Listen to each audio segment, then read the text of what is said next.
Mais là, je dois vous partager ça avec vous. Je suis dans la chapelle Sixtine.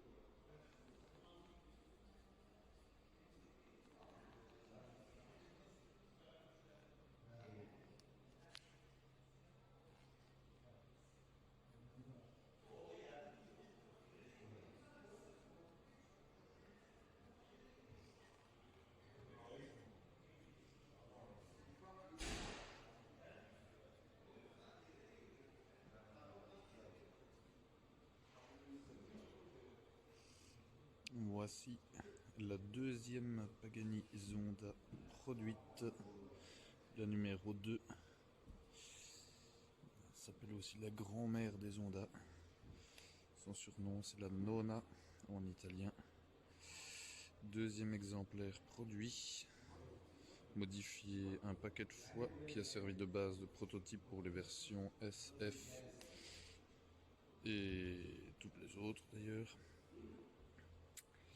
Et cette voiture date étonnamment de 1998, donc c'est pas tout jeune, et elle en a pas l'air. Elle comptabilise au compteur 550 000 km, celle-ci qu'on a devant nous. Magnifique, magnifique. J'ai passé presque une demi-heure sur elle, à la regarder dans tous les recoins, tous les détails. C'est une voiture fabuleuse. Vraiment, vraiment. J'ai vu des belles choses dans ma vie, mais là c'est un morceau d'art. C'est incroyable. Allez, je laisse encore un petit peu tourner. Et puis on continuera la visite du musée. Musée Pagani. Et dans une petite demi-heure, j'entrerai dans l'usine où on verra toute la fabrication de ces œuvres d'art. Regardez ça, quelle beauté. Quelle beauté.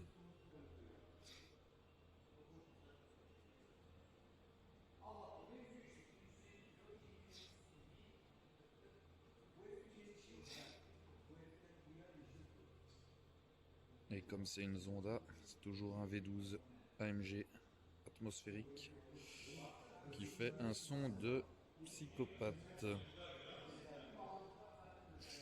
Passons à la suivante, Zonda S. Donc ici on est sur le châssis numéro 18. Et petite particularité de cette Zonda S, il y a une petite plaque sur le tableau de bord. Et si on regarde attentivement, j'espère que on saura voir. Bon, moi le zoom et les vidéos c'est vraiment la catastrophe, mais voilà. Je pense que ici vous savez lire. Et donc ce bel exemplaire avec sa belle boîte méca a fait le Nürburgring.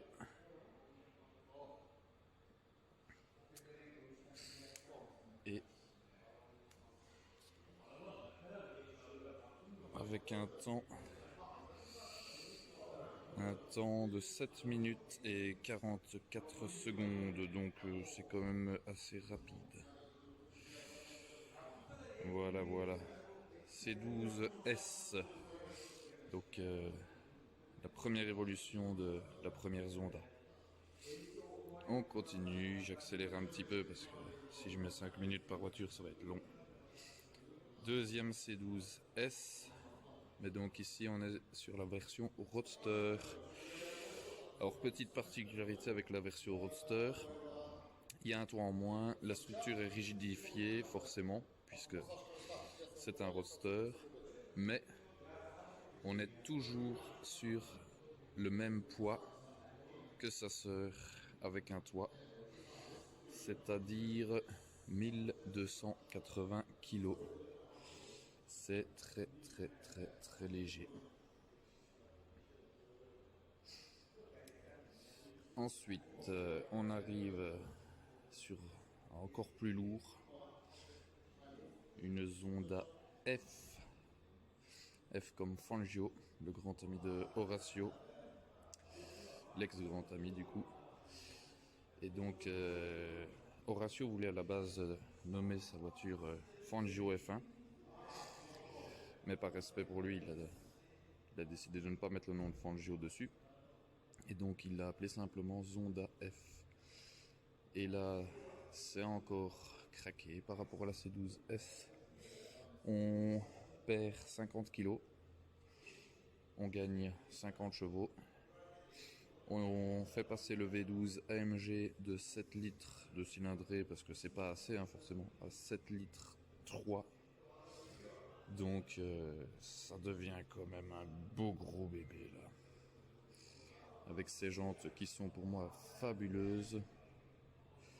Et autre petit détail sur la version F par rapport au S et celles précédentes, c'est les rétroviseurs. Vous voyez que là-bas sur les deux C12, les rétroviseurs sont sur les montants des fenêtres, tandis qu'ici ils sont sur le passage de roue. Rétroviseurs qui font déjà un petit peu penser à ceux de la Wayra. On continue avec l'ultime évolution de la Zonda. En Roadster, la Cinque. Donc là, il y en a eu 10. Il y a eu 10 coupés, 10 Roadster. Et on est sur le numéro 5 sur 5 des Roadsters. Toujours le V12 7 litres 3.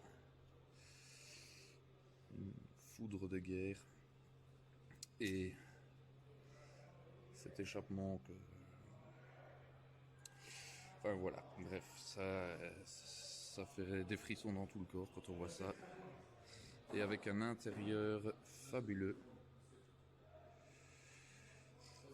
Et croyez-moi, ici, rien que d'ici, ça sent déjà le cuir. Parce que du cuir, il y en a au sol partout. Et quand c'est pas du cuir, c'est du carbone.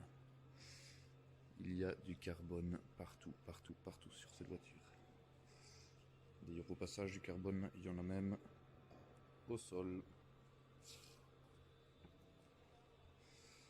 Enfin, on finit sur la dernière Zonda. Donc on est quand même à 6 Zonda ici. Avec une petite touchette qui ne devrait pas être là, je pense. Donc ici c'est sur la version R, la version course. Donc on tombe sur 1 tonne et 70 kg.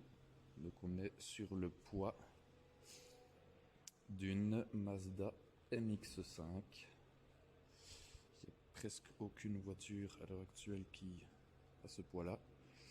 Maintenant, forcément, c'est la version vidée, la version la plus radicale de la R. Avec son capot enlevé, qui se trouve ici, juste derrière moi. Je précise que je ne suis pas très grand, mais il est quand même plus haut que moi si je me mets à côté.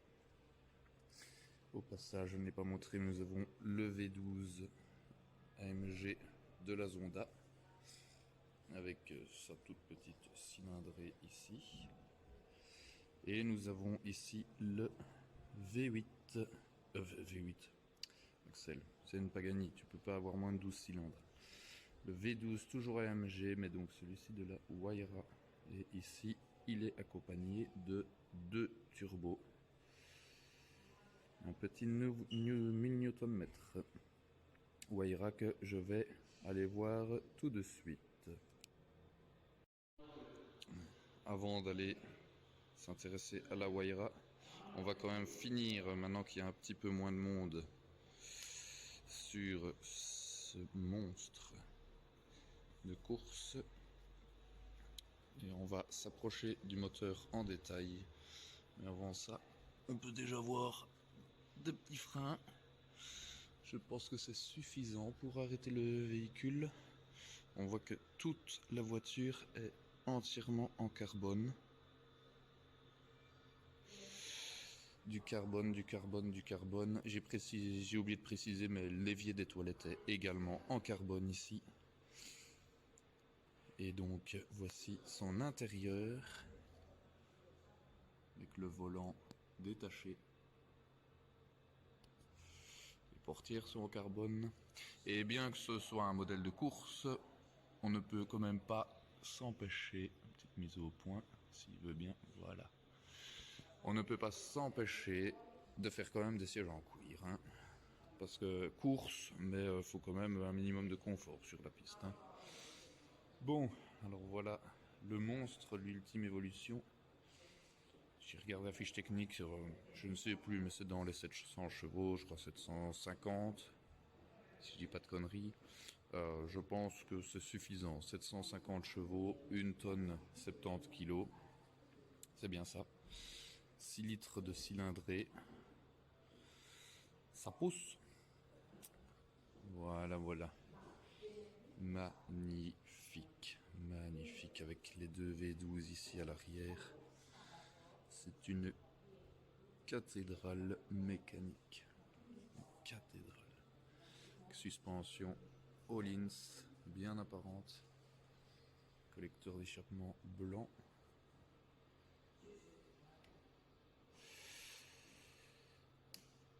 C'est une beauté que je vais encore essayer d'avoir en entier, mais le seul petit souci, et pareil pour les photos, c'est juste la taille de ce diffuseur.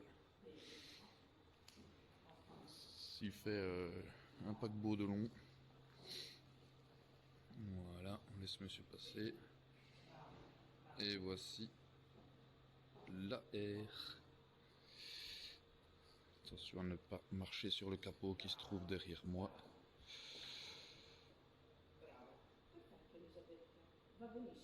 Voilà. Alors on va faire un petit tour maintenant au point panoramique du musée. Petit escalier pour apprécier ces merveilles sous tous les angles. Parce que c'est encore tout aussi chouette de les voir en hauteur. Hop, on va cadrer un peu. Voilà, toujours ce diffuseur que je n'arrive pas à faire rentrer dans le cadre. Je précise qu'en dessous, elles sont belles aussi, mais c'est juste un fond plat tout en carbone. Vous vous en doutez. Voilà, on va encore prendre un peu de hauteur. La Zonda F, la S Roadster,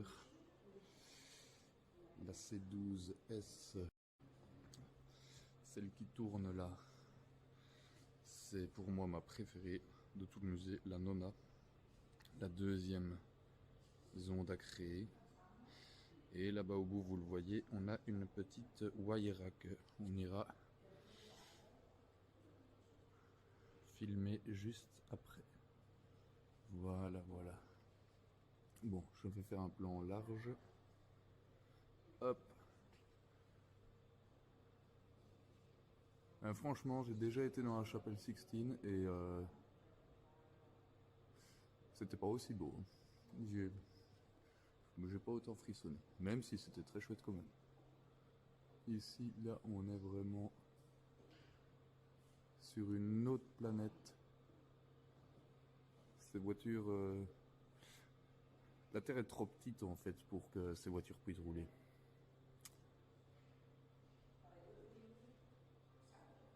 Regardez-moi ça, quelle beauté.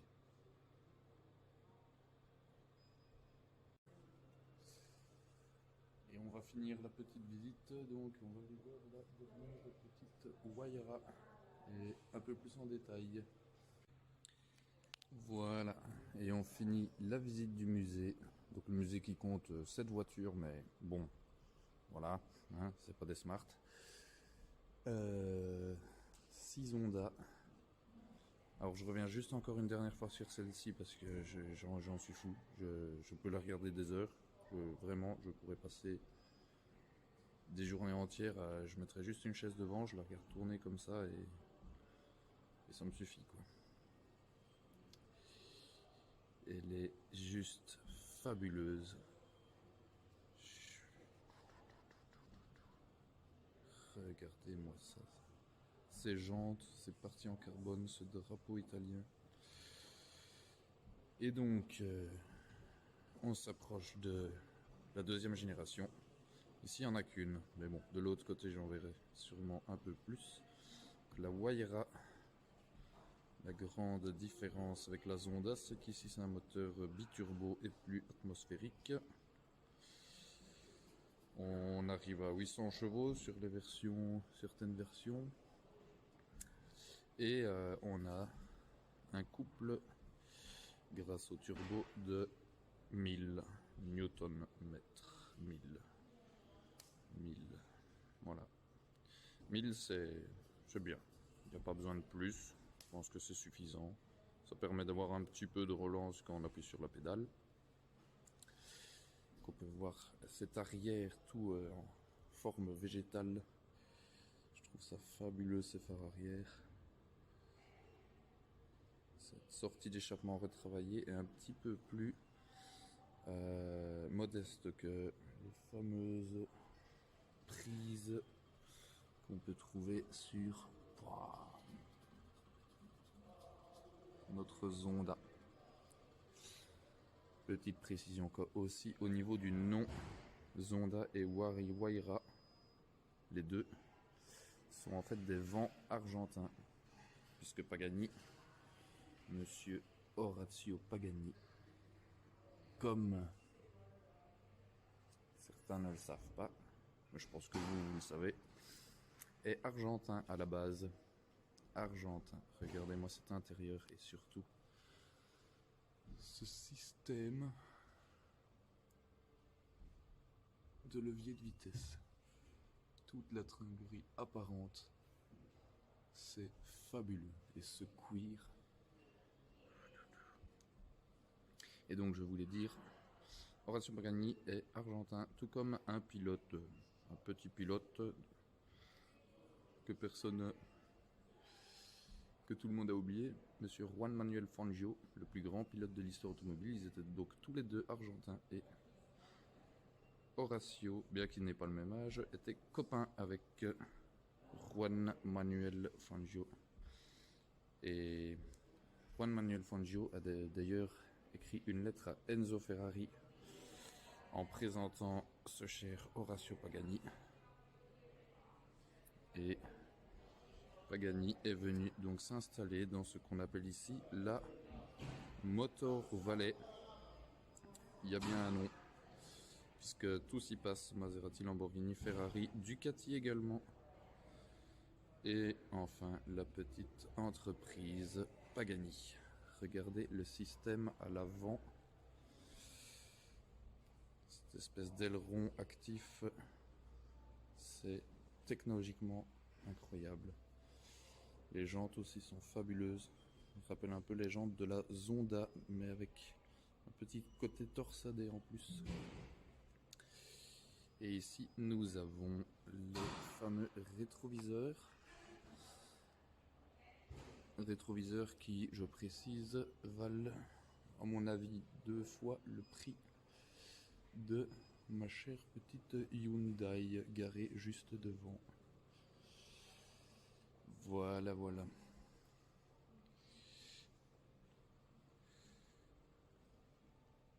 Voilà. Magnifique. Avec un petit dézoom. C'est sur cette beauté que je vais achever ma visite du musée.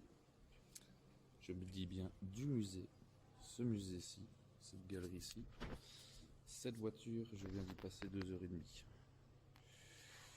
2h30, c'est fabuleux. Après tout, on verra pas ça tous les jours. Et donc là, on va m'attendre parce que je vais passer de l'autre côté du mur, mais je vais devoir éteindre ma caméra puisque je vais visiter les entrailles de l'usine et voir ce qui nous concocte pour le futur. Allez, tchou! Hola, hola les copains! Voilà, j'ai terminé ma petite visite.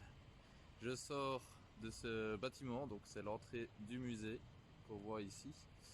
Et donc juste derrière ça, il y a également donc toute l'usine. Alors j'ai pas pu filmer dans l'usine parce que voilà, c'était strictement interdit. C'est la caverne d'Ali Baba, c'est incroyable. S'il y a un endroit pour venir bosser sur Terre, je pense que c'est là. L'usine est belle, l'usine est lumineuse, il y a un genre d'espèce de tour en briques au milieu qui rappelle les tours en Italie, avec une grosse horloge avec les 4 pots d'échappement Pagani mis dedans. Et on arrive, il y a, bon je les ai pas comptés, mais il y en avait au moins une vingtaine, avec toutes des châssis en fibre carbone, machin, tous les gars qui travaillent le carbone, qui plient tout, machin. Et puis encore quelques modèles, des éditions spéciales sur le côté. Et dont par exemple la Zonda Barchetta, qui est la voiture personnelle de Horace Pagani. Et cette fameuse Zonda Barchetta qui à la base devait être unique, il en a fait quand même 2 autres parce que ses copains et les clients lui demandaient tellement pour qu'il en fasse d'autres. Et donc il en a fait 2 autres qu'il a vendu à 14 millions d'euros pièce. Donc c'est la voiture neuve la plus chère de l'histoire. Et ben sur les 3, il y en a 2 là-bas derrière moi, à l'intérieur de cet antre d'Ali Baba. Sinon il y avait quoi d'autre? Il y avait aussi 2, 3, 4 Wayra Air, encore une deuxième Zonda Air. Et puis des éditions spéciales de Wayra, de Zonda, voilà, bref. Journée impeccable. Et les amis, ah oui c'est vrai, il y a aussi la petite casquette qui va avec, évidemment. Les amis, quand vous voulez, hein, on revient ici, sans souci, c'est fabuleux, jamais vu d'aussi beau.